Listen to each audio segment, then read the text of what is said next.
ओम श्री गणेशाय नमः। अथ श्री विष्णु पूजा स्तोत्रम्। शान्ताकारं भुजगशयनं पद्मनाभं सुरेशं विश्वाधारं गगनसदृशं मेघवर्णं शुभांगं लक्ष्मीकान्तं कमलनयनं योगिभिर्ध्यानगम्यं वन्दे विष्णुं भवभयहरं सर्वलोकैकनाथम्। आराधयामि मणिसन्निभमात्ममुष्णुं मायापुरे हृदयपङ्कजसन्निविष्टां श्रद्धानदी विमलचित्तजलाभिषिक्तां नित्यं समाधिकुसुमेरपुनर्भवाय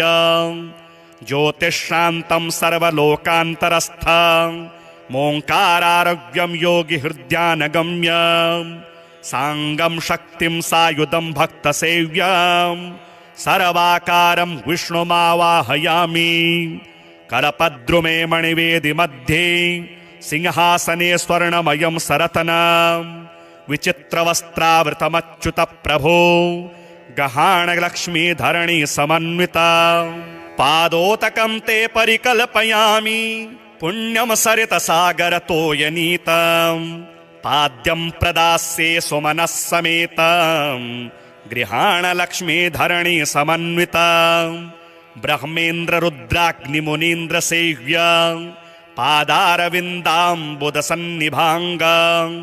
अर्घ्यं गृहाणाश्रितपारिजातं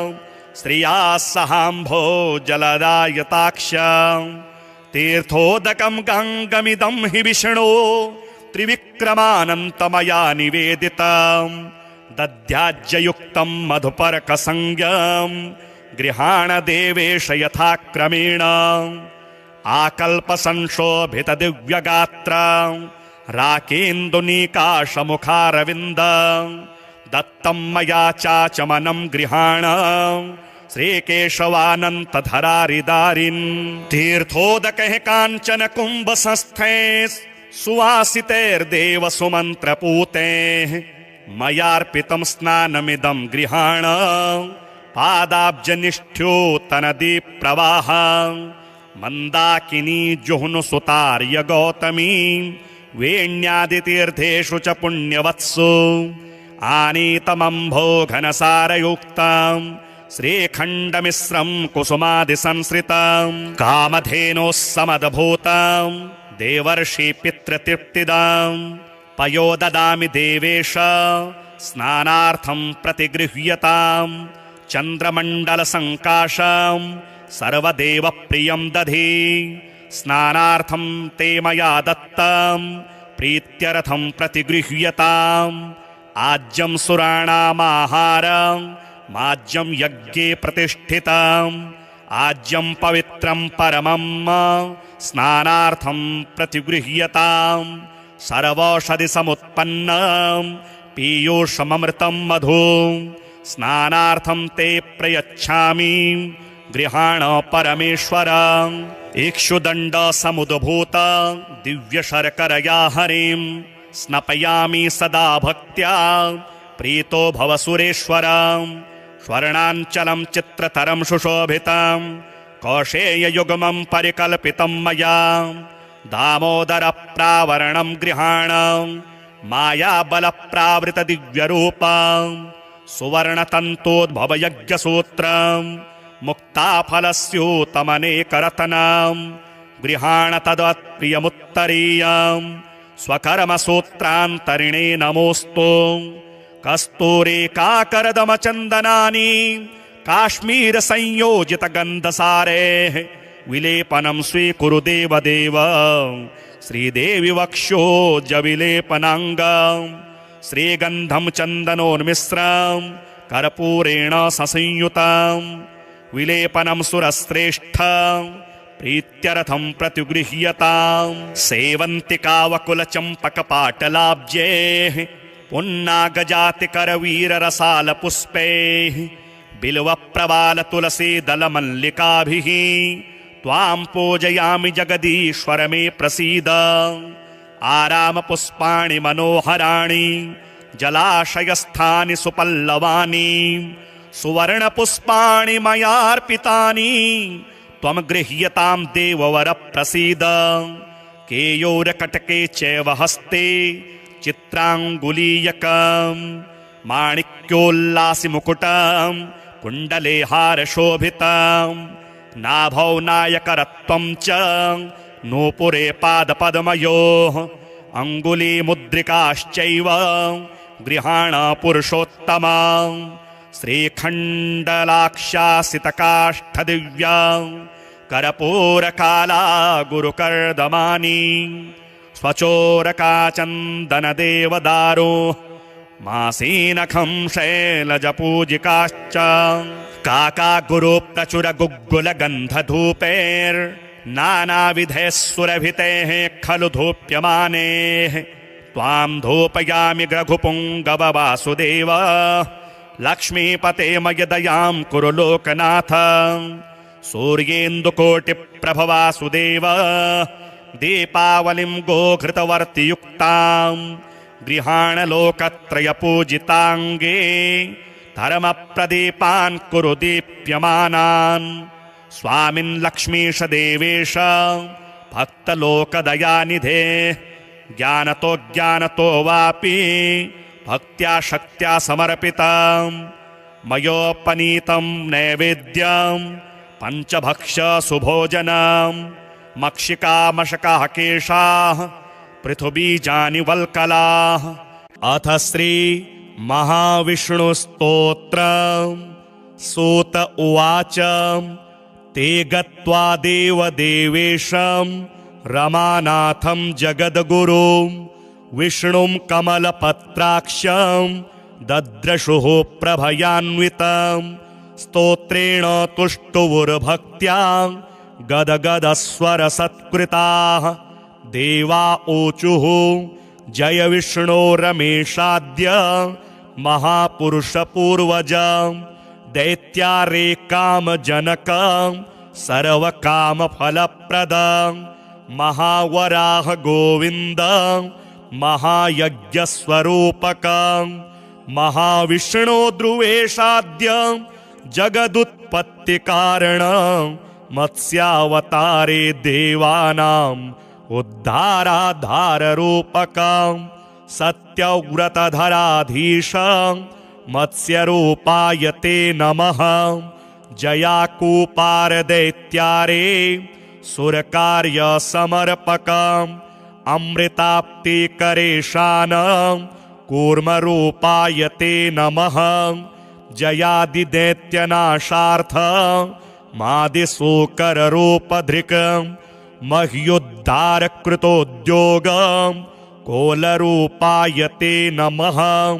नारसिंहं वपुः कृत्वा महादैत्यं ददारयः करजैर्वरदृप्ताङ्गं तस्मै नृहरये नमः। वामनं रूपमास्थाय त्रैलोक्यैश्वर्यमोहितं बलिं सञ्चलयामास तस्मै वामनरूपिणे दुष्टशत्रविनाशाय सहस्रकरशत्रवे रेणुकागर्भजाताय जामदग्न्याय ते नमः।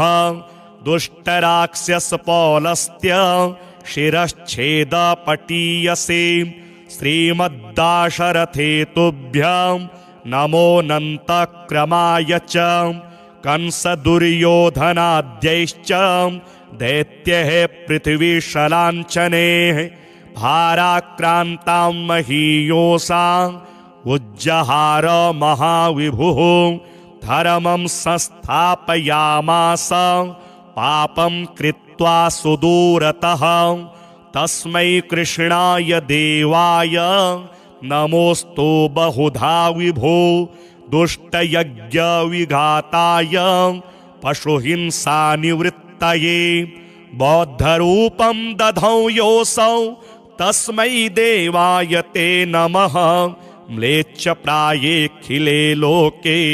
दुष्टराजन्यपीडिते कल्किरूपं समादध्यौ देवदेवाय ते नमः। दशावतारास्ते देव भक्त भक्तानां रक्षणाय वै दुष्टदैत्यविघाताय तस्मात् त्वं सर्वदुःखहृत जय भक्तार्तिनाशाय धृतं नारीजलात्मसु रूपं येन त्वया देव कोऽन्यस्त्वत्तोदयानिधिः इत्येवं देवदेवेशं स्तुत्वा श्रीपीतवाससं प्रणेर्मुर्भक्तिसहिताः साष्टाङ्गं विभुधर्षभाः तेषां स्तवं समाकर्ण्य देवः श्रीपुरुषोत्तमः उवाच विबुधान् सर्वान् हर्षयच्छे गदाधरः श्रीभगवानुवाच प्रसन्नोऽस्मि स्तवेनाहं देवास्तापं विमुञ्चथ भवतां नाशयिष्यामि दुःखं परमदुःसहं वृणध्वं च वरं मत्तो देवः परमदुर्लभं ददामि परमप्रीतः स्तवस्यास्य प्रसादतः य एतत् पठते स्तोत्रं कल्य उत्थाय मानवः मयि भक्तिं परां कृत्वा न तं शोकः स्पृशेत् कदा अलक्ष्मीः कालकर्णी च नाक्रामेतद्गृहं सुराः नोपसर्गान् वेताला न ग्रहा ब्रह्मराक्षसाः न रोगावातिकः पेत्ताः श्लेष्मसम्भविनस्तथा नाकालमरणं तस्य कदापि च भविष्यति सन्ततिश्चिरकालस्था भोगाः सर्वे सुखादयः सम्भविष्यन्ति तन्मर्त्य गृहे यः स्तोत्रपाठकः किं पुनर्बहुनोक्तेन स्तोत्रं सर्वार्थसाधकम् एतस्य पठनान् नृणां भुक्तिमुक्ति न दूरतः देवा भवत्सु यद्दुःखं कथ्यतां तदसंशयं नाशयामि न सन्देहश्चात्र कार्योऽणुरेव च एवं श्रीभगवद्वाक्यं श्रुत्वा सर्वे दिवौकसः प्रसन्न मनसः सर्वे पुनरुचुर्वृषाकपिं शान्ताकारं भुजगशयनं पद्मनाभं सुरेशं विश्वाधारं गगनसदृशं मेघवर्णं शुभांगं लक्ष्मीकान्तं कमलनयनं योगिभिर्ध्यानगम्यं वन्दे विष्णुं भवभयहरं सर्वलोकैकनाथं आराधयामि मणिसन्निभमात्ममुष्णों मायापुरे हृदयपङ्कजसन्निविष्टां श्रद्धानदी विमलचित्तजलाभिषिक्तां नित्यं समाधिकुसुमेरपुनर्भवाय ज्योतिःशान्तं सर्वलोकान्तरस्थं मोङ्कारारोग्यं योगिहृद्यानगम्यं साङ्गं शक्तिं सायुधं भक्तसेव्यं सर्वाकारं विष्णुमावाहयामि करपद्रुमे मणिवेदि मध्ये सिंहासने स्वर्णमयं सरतनं विचित्रवस्त्रावृतमच्युतप्रभो गहाणलक्ष्मीधरणी समन्विता पादोतकं ते परिकल्पयामि पुण्यं सरितसागरतोयनीतं पाद्यं प्रदास्ये सुमनः समेतं गृहाणलक्ष्मीधरणी समन्विता ब्रह्मेन्द्ररुद्राग्निमुनीन्द्रसेव्या पादारविन्दाम्बुदसन्निभाङ्गं अर्घ्यं गृहाणाश्रितपारिजात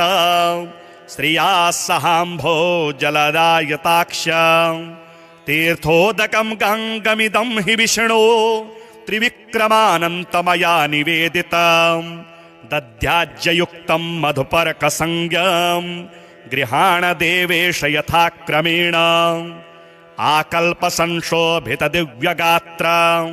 राकेन्दुनीकाशमुखारविन्दं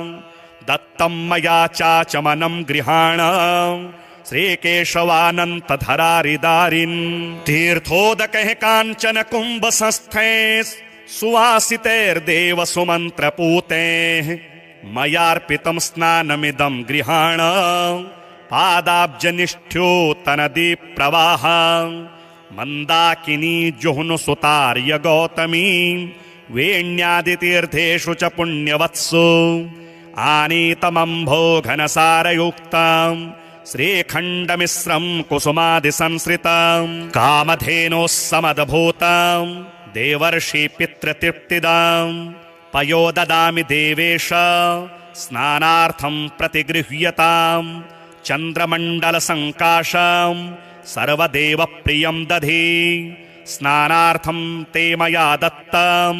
प्रीत्यर्थं प्रतिगृह्यताम् आज्यं सुराणामाहारं माज्यं यज्ञे प्रतिष्ठितम् आज्यं पवित्रं परमं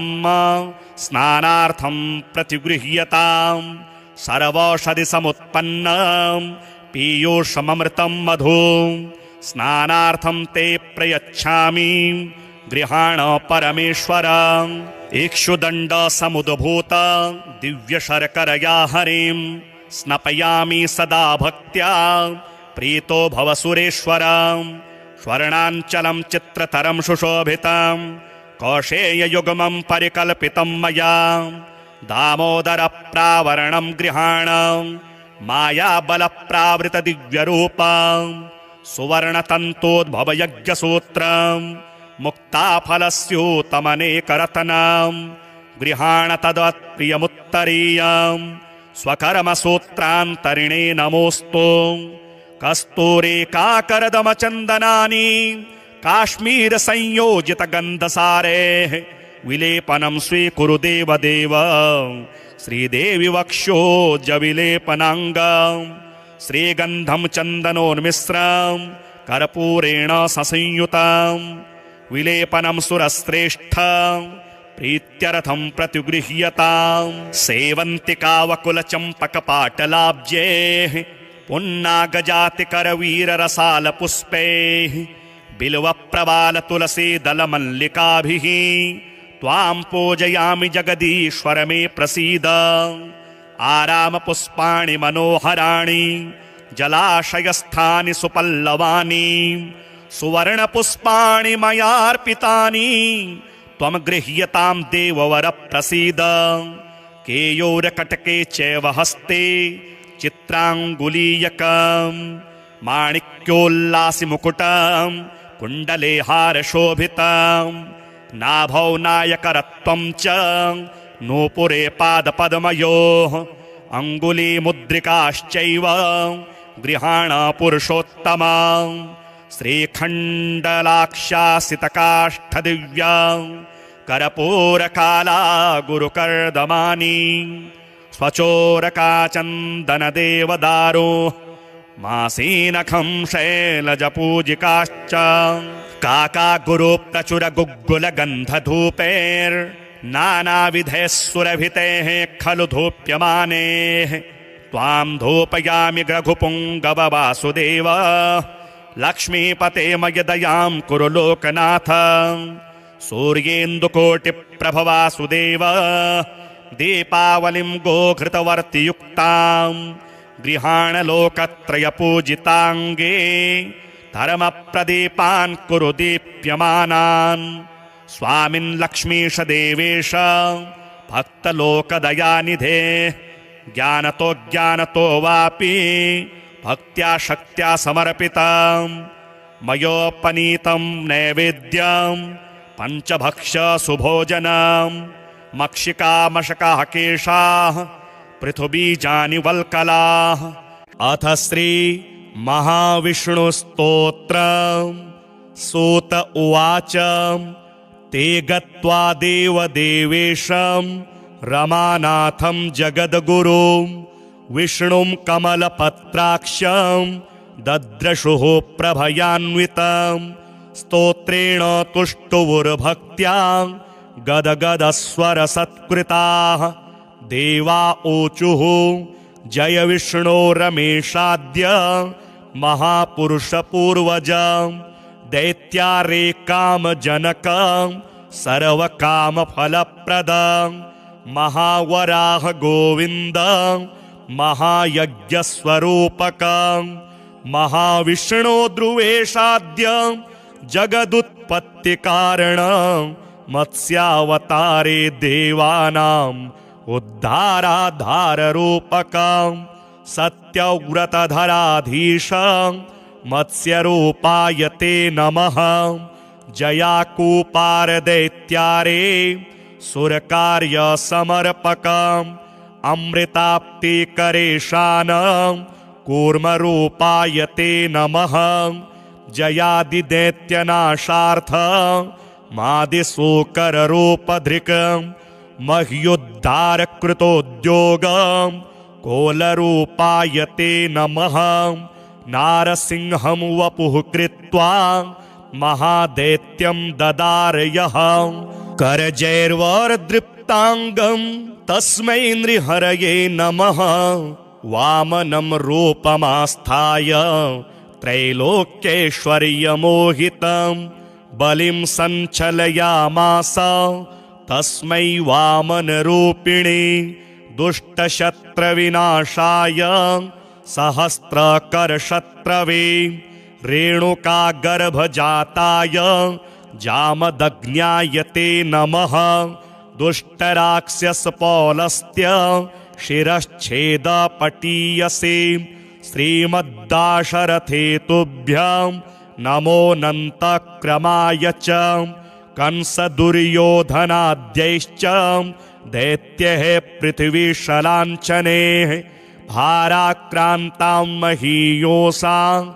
उज्जहार महाविभुः धर्मं संस्थापयामास पापं कृत्वा सुदूरतः तस्मै कृष्णाय देवाय नमोऽस्तु बहुधा विभो दुष्टयज्ञविघाताय पशुहिंसानिवृत्तये बौद्धरूपं दधौ योऽसौ तस्मै देवाय ते नमः म्लेच्छप्रायेऽखिले लोके दुष्टराजन्यपीडिते कल्किरूपं समादध्यौ देवदेवाय ते नमः दशावतारास्ते देव भक्तानां रक्षणाय वै दुष्टदैत्यविघाताय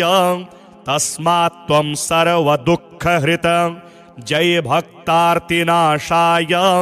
धृतं नारी जलात्मसु रूपं येन त्वया देव कोऽन्यस्त्वत्तोदयानिधिः इत्येवं देवदेवेशं स्तुत्वा श्रीपीतवाससं प्रणेर्मुर्भक्तिसहिताः साष्टाङ्गं विभुधर्षभाः तेषां स्तवं समाकर्ण्य देवः श्रीपुरुषोत्तमः उवाच विबुधान् सर्वान् हर्षयच्छे गदाधरः श्रीभगवानुवाच प्रसन्नोऽस्मि स्तवेनाहं देवास्तापं विमुञ्चथ भवतां नाशयिष्यामि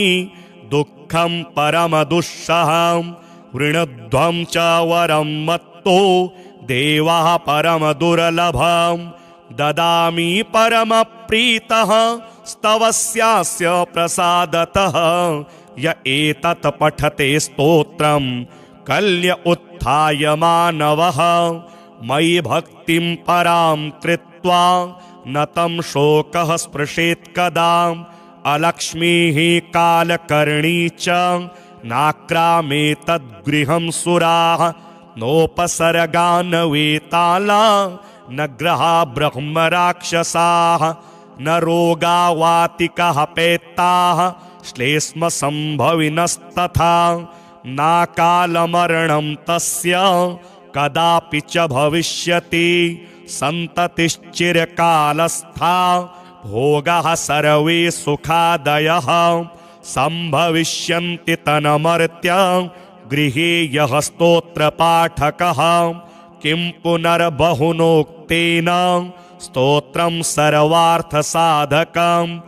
एतस्य पठनात् नृणां भुक्तिमुक्ति न दूरतः देवा भवत्सु यद्दुःख कथं कथ्यतां तदसंशयं नाशयामि न सन्देहश्चात्र कार्योऽणुरेव च। एवं श्रीभगवद्वाक्यं श्रुत्वा सर्वे दिवौकसः प्रसन्नमनसः सर्वे पुनरुचुर्वृषाकपिं। शान्ताकारं भुजगशयनं पद्मनाभं सुरेशं विश्वाधारं गगनसदृशं मेघवर्णं शुभांगं लक्ष्मीकान्तं कमलनयनं योगिभिर्ध्यानगम्यं वन्दे विष्णुं भवभयहरं सर्वलोकैकनाथम्। आराधयामि मणिसन्निभमात्ममुष्णों मायापुरे हृदयपङ्कजसन्निविष्टां श्रद्धानदी विमलचित्तजलाभिषिक्तां नित्यं समाधिकुसुमेरपुनर्भवाय ज्योतिःशान्तं सर्वलोकान्तरस्थं मोङ्कारारोग्यं योगिहृद्यानगम्यं साङ्गं शक्तिं सायुधं भक्तसेव्यं सर्वाकारं विष्णुमावाहयामि। करपद्रुमे मणिवेदि मध्ये सिंहासने स्वर्णमयं सरतनां विचित्रवस्त्रावृतमच्युत प्रभो गहाणलक्ष्मीधरणी समन्विता। पादोतकं ते परिकल्पयामि पुण्यं सरितसागरतोयनीतं पाद्यं प्रदास्ये सुमनः समेतं गृहाणलक्ष्मीधरणी समन्विता। ब्रह्मेन्द्र रुद्राग्निमुनीन्द्र सेव्या पादारविन्दाम्बुदसन्निभाङ्गा अर्घ्यं गृहाणाश्रितपारिजाता श्रियाः सहाम्भो जलदायताक्षा। तीर्थोदकं गङ्गमिदं हि विष्णो त्रिविक्रमानन्तमया निवेदितं दध्याज्ययुक्तं मधुपर्कसंज्ञं गृहाणदेवेश यथाक्रमेण। आकल्पसंशोभितदिव्यगात्रं राकेन्दुनीकाशमुखारविन्दं दत्तं मया चाचमनं गृहाण श्रीकेशवानन्तधरारिदारिन्। तीर्थोदकैः काञ्चन कुम्भसंस्थैः सुवासितैर्देव सुमन्त्रपूतैः मयार्पितं स्नानमिदं गृहाण पादाब्जनिष्ठ्योतनदीप्रवाहं मन्दाकिनी जुह्नुसुतार्य गौतमी वेण्यादितीर्थेषु च पुण्यवत्सु आनीतमम्भो घनसारयुक्तं श्रीखण्डमिश्रं कुसुमादिसंश्रितं कामधेनोः समदभूतं देवर्षि पितृतृप्तिदां पयो ददामि देवेश स्नानार्थं प्रतिगृह्यतां चन्द्रमण्डलसङ्काशं सर्वदेवप्रियं दधि स्नानार्थं ते मया दत्तं प्रीत्यर्थं प्रतिगृह्यताम् आज्यं सुराणामाहारं माज्यं यज्ञे प्रतिष्ठितम् आज्यं पवित्रं परमं स्नानार्थं प्रतिगृह्यताम् सर्वौषधि समुत्पन्नं पीयूषममृतं मधु स्नानार्थं ते प्रयच्छामि गृहाण परमेश्वर। इक्षुदण्ड समुद्भूत दिव्यशर्करया हरिं स्नपयामि सदा भक्त्या प्रीतो भव सुरेश्वर। स्वर्णाञ्चलं चित्रतरं सुशोभितं कौशेययुग्मं परिकल्पितं मया दामोदरप्रावरणं गृहाण मायाबलप्रावृतदिव्यरूपं सुवर्णतन्तोद्भवयज्ञसूत्रं मुक्ताफलस्यूतमनेकरत्नं गृहाण तदत्प्रियमुत्तरीयं स्वकर्मसूत्रान्तरिणे नमोऽस्तु। कस्तूरिकाकरदमचन्दनानि काश्मीरसंयोजितगन्धसारेः विलेपनं स्वीकुरु देवदेव। श्रीदेवि वक्षोजविलेपनाङ्गं श्रीगन्धं चन्दनोन्मिश्रं कर्पूरेण ससंयुतं विलेपनं सुरश्रेष्ठं प्रीत्यर्थं प्रतिगृह्यताम्। सेवन्तिकावकुलचम्पकपाटलाब्जैः पुन्नागजातिकरवीररसालपुष्पैः बिल्वप्रवालतुलसीदलमल्लिकाभिः त्वां पूजयामि जगदीश्वर मे प्रसीद। आरामपुष्पाणि मनोहराणि जलाशयस्थानि सुपल्लवानि सुवर्णपुष्पाणि मयार्पितानि त्वं गृह्यतां देववर प्रसीद। केयोरकटके चैव हस्ते चित्राङ्गुलीयकं माणिक्योल्लासिमुकुटं कुण्डले हारशोभितं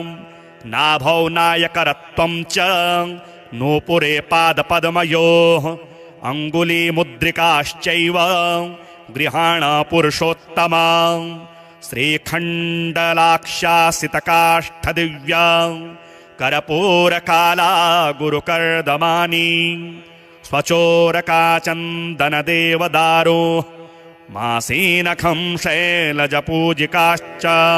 काकागुरुप्रचुरगुग्गुलगन्धधूपैर्नानाविधैः सुरभितेः खलु धूप्यमानेः त्वां धूपयामि रघुपुङ्गववासुदेव लक्ष्मीपते मयदयां कुरु लोकनाथ सूर्येन्दुकोटिप्रभवासुदेव दीपावलिं गोघृतवर्तियुक्तां गृहाण लोकत्रयपूजिताङ्गे धर्मप्रदीपान् कुरु दीप्यमानान् स्वामिन् लक्ष्मीश देवेश भक्तलोकदयानिधे ज्ञानतो ज्ञानतो वापि भक्त्या शक्त्या समर्पितं मयोपनीतं नैवेद्यं पञ्चभक्ष सुभोजनं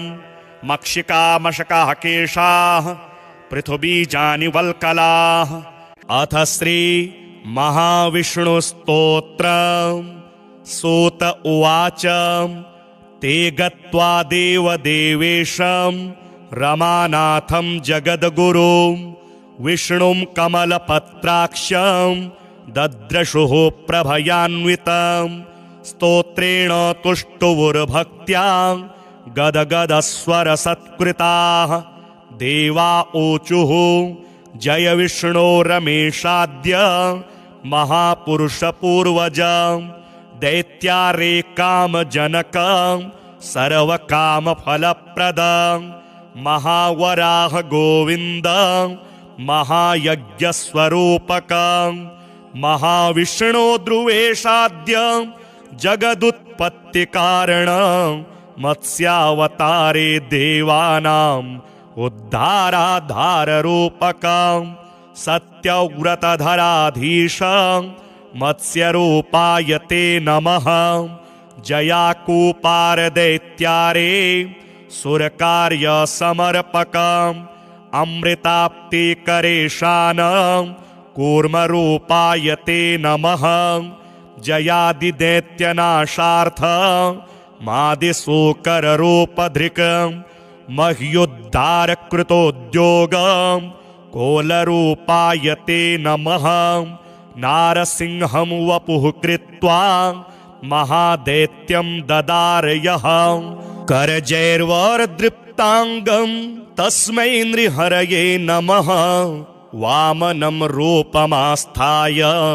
त्रैलोक्यैश्वर्यमोहितं बलिं सञ्चलयामास तस्मै वामनरूपिणे दुष्टशत्रविनाशाय सहस्रकरशत्रवे रेणुकागर्भजाताय जामदग्न्याय ते नमः। दुष्टराक्षसपौलस्त्य शिरश्छेदपटीयसे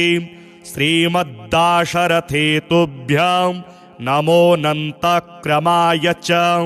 कंसदुर्योधनाद्यैश्च दैत्यैः पृथिवीशलाञ्छनैः भाराक्रान्तां महीयोषां उज्जहार महाविभुः धर्मं संस्थापयामास पापं कृत्वा सुदूरतः तस्मै कृष्णाय देवाय नमोस्तु बहुधा विभो। दुष्टयज्ञविघाताय पशुहिंसानिवृत्तये बौद्धरूपं दधौ योऽसौ तस्मै देवाय ते नमः। म्लेच्छप्रायेऽखिले लोके दुष्टराजन्यपीडिते कल्किरूपं समादद्यौ देवदेवाय ते नमः दशावतारास्ते देव भक्तानां रक्षणाय वै दुष्टदैत्यविघाताय तस्मात् त्वं सर्वदुःखहृत जय भक्तार्तिनाशाय धृतं नारीजलात्मसु रूपं येन त्वया देव कोऽन्यस्त्वत्तोदयानिधिः इत्येवं देवदेवेशं स्तुत्वा श्रीपीतवाससं प्रणेर्मुर्भक्तिसहिताः साष्टाङ्गं विभुधर्षभाः तेषां स्तवं समाकर्ण्य देवः श्रीपुरुषोत्तमः उवाच विबुधान् सर्वान् हर्षयच्छे गदाधरः श्रीभगवानुवाच प्रसन्नोऽस्मि स्तवेनाहं देवास्तापं विमुञ्चथ भवतां नाशयिष्यामि दुःखं परमदुःसहं वृणध्वं च वरं मत्तो देवः परमदुर्लभं ददामि परमप्रीतः स्तवस्यास्य प्रसादतः य एतत् पठते स्तोत्रं कल्य उत्थाय मानवः मयि भक्तिं परां कृत्वा न तं शोकः स्पृशेत् कदा अलक्ष्मीः कालकर्णी च नाक्रामेतद्गृहं सुराः नोपसर्गान् वेताला न ग्रहा ब्रह्मराक्षसाः न रोगावातिकः पेत्ताः श्लेष्मसम्भविनस्तथा नाकालमरणं तस्य कदापि च भविष्यति सन्ततिश्चिरकालस्था भोगाः सर्वे सुखादयः सम्भविष्यन्ति तन्मर्त्य गृहे यः स्तोत्रपाठकः किं पुनर्बहुनोक्तेन स्तोत्रं सर्वार्थसाधकम् एतस्य पठनान् नृणां भुक्तिमुक्ति न दूरतः देवा भवत्सु यद्दुःखं कथ्यतां तदसंशयं नाशयामि न सन्देहश्चात्र कार्योऽणुरेव च एवं श्रीभगवद्वाक्यं श्रुत्वा सर्वे दिवौकसः प्रसन्न मनसः सर्वे पुनरुचुर्वृषाकपिं शान्ताकारं भुजगशयनं पद्मनाभं सुरेशं विश्वाधारं गगनसदृशं मेघवर्णं शुभांगं लक्ष्मीकान्तं कमलनयनं योगिभिर्ध्यानगम्यं वन्दे विष्णुं भवभयहरं सर्वलोकैकनाथम् आराधयामि मणिसन्निभमात्ममुष्णों मायापुरे हृदयपङ्कजसन्निविष्टां श्रद्धानदी विमलचित्तजलाभिषिक्तां नित्यं समाधिकुसुमेरपुनर्भवाय ज्योतिश्शान्तं सर्वलोकान्तरस्थं मोङ्कारारोग्यं योगिहृद्यानगम्यं साङ्गं शक्तिं सायुधं भक्तसेव्यं सर्वाकारं विष्णुमावाहयामि करपद्रुमे मणिवेदि मध्ये सिंहासने स्वर्णमयं सरतनं विचित्रवस्त्रावृतमच्युतप्रभो गहाणलक्ष्मीधरणी समन्विता पादोतकं ते परिकल्पयामि पुण्यं सरितसागरतोयनीतं पाद्यं प्रदास्ये सुमनः समेतं गृहाणलक्ष्मीधरणी समन्विता ब्रह्मेन्द्ररुद्राग्निमुनीन्द्रसेव्या पादारविन्दाम्बुदसन्निभाङ्गं अर्घ्यं गृहाणाश्रितपारिजात श्रिया सहाम्भोजलदायताक्ष्यां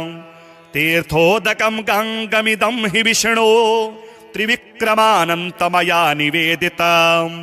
दध्याज्ययुक्तं मधुपर्कसंज्ञं गृहाणदेवेश यथाक्रमेण आकल्पसंशोभितदिव्यगात्रं राकेन्दुनीकाशमुखारविन्द दत्तं मया चाचमनं गृहाण श्रीकेशवानन्तधरारिदारिन् तीर्थोदकैः काञ्चन कुम्भसंस्थे सुवासितैर्देव सुमन्त्रपूतैः मयार्पितं स्नानमिदं गृहाण पादाब्जनिष्ठ्योतनदीप्रवाह मन्दाकिनी जुह्नुसुतार्य गौतमी वेण्यादितीर्थेषु च पुण्यवत्सु आनीतमम्भो घनसारयुक्तं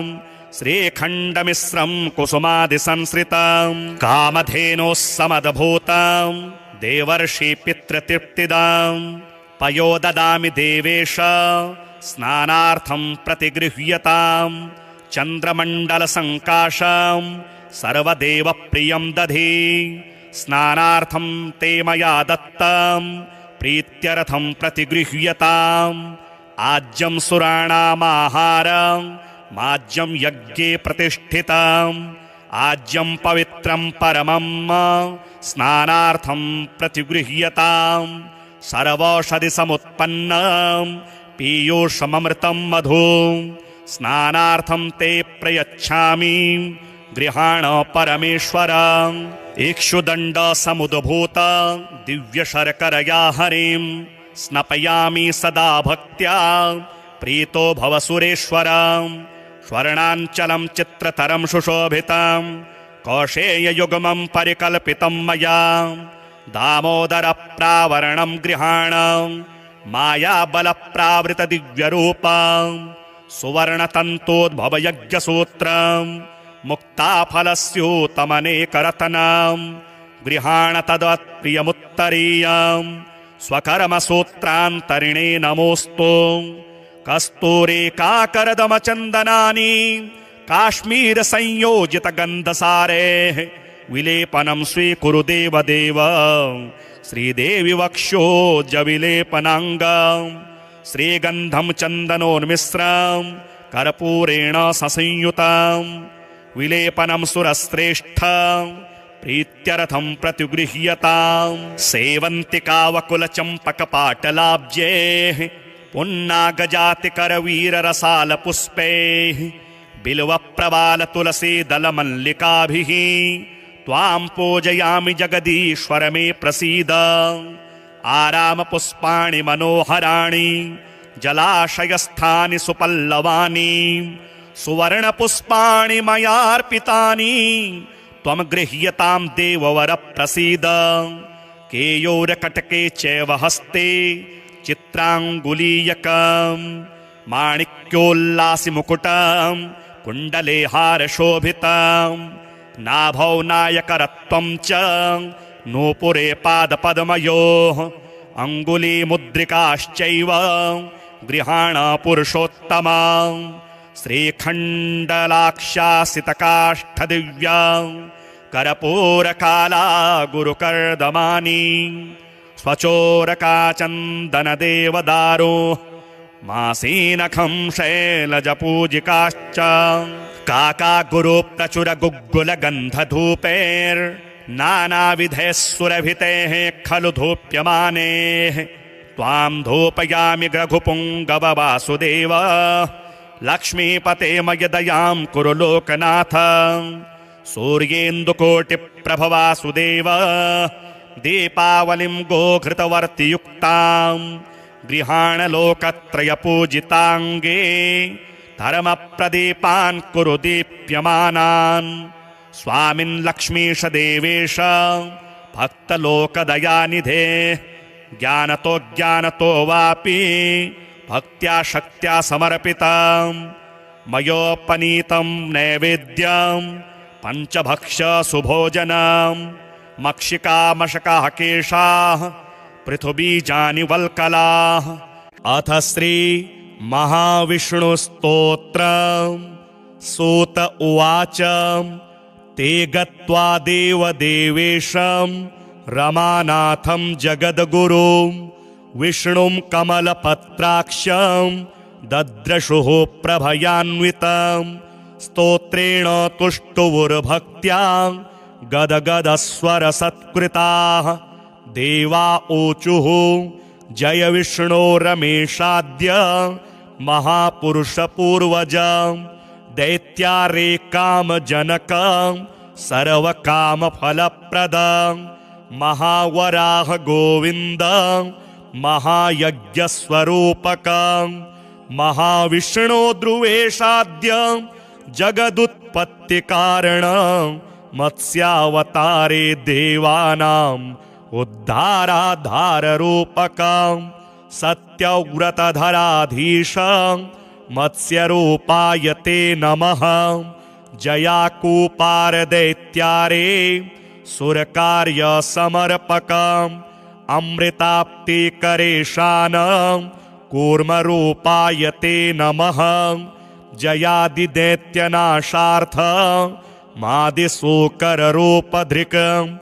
मह्युद्धारकृतोद्योग कोलरूपाय ते नमः नारसिंहं वपुः कृत्वा महादैत्यं ददारयः करजैर्वरदृप्ताङ्गं तस्मै नृहरये नमः वामनं रूपमास्थाय त्रैलोक्यैश्वर्यमोहितं बलिं सञ्चलयामास तस्मै वामनरूपिणे दुष्टशत्रविनाशाय सहस्रकरशत्रवे रेणुकागर्भजाताय जामदग्न्याय ते नमः दुष्टराक्षसपौलस्त्य शिरश्छेदपटीयसे श्रीमद्दाशरथे तुभ्यं नमोऽनन्तक्रमाय च कंसदुर्योधनाद्यैश्च दैत्यैः पृथिवीशलाञ्छनैः भाराक्रान्तां महीयोषाम् उज्जहार महाविभुः धर्मं संस्थापयामास पापं कृत्वा सुदूरतः तस्मै कृष्णाय देवाय नमोऽस्तु बहुधा विभो दुष्टयज्ञविघाताय पशुहिंसानिवृत्तये बौद्धरूपं दधौ योऽसौ तस्मै देवाय ते नमः म्लेच्छप्रायेऽखिले लोके दुष्टराजन्यपीडिते कल्किरूपं समादध्यौ देवदेवाय ते नमः दशावतारास्ते देव भक्तानां रक्षणाय वै दुष्टदैत्यविघाताय तस्मात् त्वं सर्वदुःखहृत जय भक्तार्तिनाशाय धृतं नारी जलात्मसु रूपं येन त्वया देव कोऽन्यस्त्वत्तोदयानिधिः इत्येवं देवदेवेशं स्तुत्वा श्रीपीतवाससं प्रणेर्मुर्भक्तिसहिताः साष्टाङ्गं विभुधर्षभाः तेषां स्तवं समाकर्ण्य देवः श्रीपुरुषोत्तमः उवाच विबुधान् सर्वान् हर्षयच्छे गदाधरः श्रीभगवानुवाच प्रसन्नोऽस्मि स्तवेनाहं देवास्तापं विमुञ्चथ भवतां नाशयिष्यामि दुःखं परमदुःसहं वृणध्वं च वरं मत्तो देवः परमदुर्लभं ददामि परमप्रीतः स्तवस्यास्य प्रसादतः य एतत् पठते स्तोत्रं कल्य उत्थाय मानवः मयि भक्तिं परां कृत्वा न तं शोकः स्पृशेत् कदा अलक्ष्मीः कालकर्णी च नाक्रामेतद्गृहं सुराः नोपसर्गान् वेताला न ग्रहा ब्रह्मराक्षसाः न रोगा वातिकाः पैत्ताः श्लेष्मसम्भविनस्तथा नाकालमरणं तस्य कदापि च भविष्यति सन्ततिश्चिरकालस्था भोगाः सर्वे सुखादयः सम्भविष्यन्ति तन्मर्त्य गृहे यः स्तोत्रपाठकः किं पुनर्बहुनोक्तेन स्तोत्रं सर्वार्थसाधकम् एतस्य पठनान् नृणां भुक्तिमुक्ति न दूरतः देवा भवत्सु यद्दुःखं कथ्यतां तदसंशयं नाशयामि न सन्देहश्चात्र कार्योऽणुरेव च एवं श्रीभगवद्वाक्यं श्रुत्वा सर्वे दिवौकसः प्रसन्नमनसः सर्वे पुनरुचुर्वृषा कपिम्।